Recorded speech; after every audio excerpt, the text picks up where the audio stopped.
ഇതെന്താ കാക്ക മലർന്നു പറക്കാൻ തുടങ്ങിയോ? കാക്ക മലർന്നോ തിരിഞ്ഞോ പറക്കട്ടെ, അതിന് ഞാനെന്തു വേണം? ദാ കാപ്പി കുടിക്ക.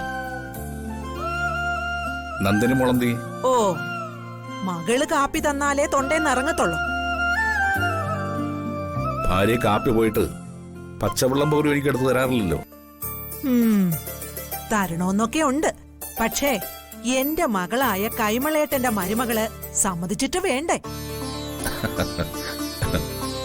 ഇതൊക്കെ മരുമകളുടെ അവകാശമാണത്രേ. അതെ, ഇതും അവളുണ്ടാക്കിയ കാപ്പിയാ കേട്ടോ. ഞാൻ എടുത്തോണ്ട് വന്നു എന്ന് മാത്രമേ ഉള്ളൂ. എന്താണ് ഓൾഡീസ് ഗോൾഡുകൾ ഇരുന്ന് വാചകമടി?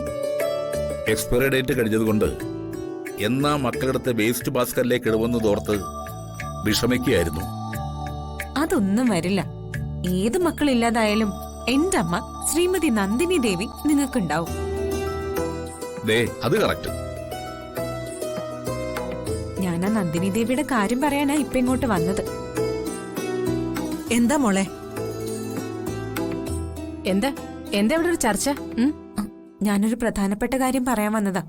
ചെറിയച്ഛനും എന്റെ വല്യമ്മാവനും കാർത്തേട്ടനും കൂടി വേണ്ടതായിരുന്നു. എല്ലാവരും ഒരുമിച്ച് കിട്ടില്ലല്ലോ, അവരോട് പിന്നെ പറയാം. നീ വലിച്ചു നീട്ടാതെ കാര്യം പറ മീനാക്ഷി. അത് എങ്ങനെയാ പറയേണ്ടതെന്ന് എനിക്ക് അറിഞ്ഞൂടാ. അതെ, നിനക്കിനി പറയാൻ ബുദ്ധിമുട്ടാണെങ്കിലേ ഒരു സ്ക്വയർ പേപ്പർ വാങ്ങിച്ച് അതിലെഴുതിത്താ. അല്ല പിന്നെ അച്ഛന്റെ അമ്മയുടെയും കാര്യോ? ഇനിയെങ്കിലും അവരെ അകറ്റി നിർത്താതെ അവരുടെ കല്യാണം നടത്തിക്കൂടെന്നാ എന്റെ ചോദ്യം.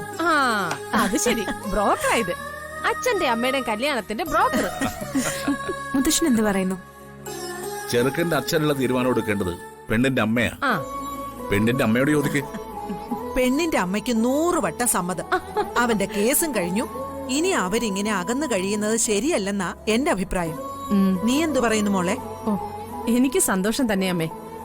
അവർക്കും വേണ്ട ഒരു ജീവിതം. അതെ, പക്ഷേ നന്ദിനിയടത്തി സമ്മതിക്കുമെന്ന് മാത്രമേ എനിക്ക് സംശയമുള്ളൂ.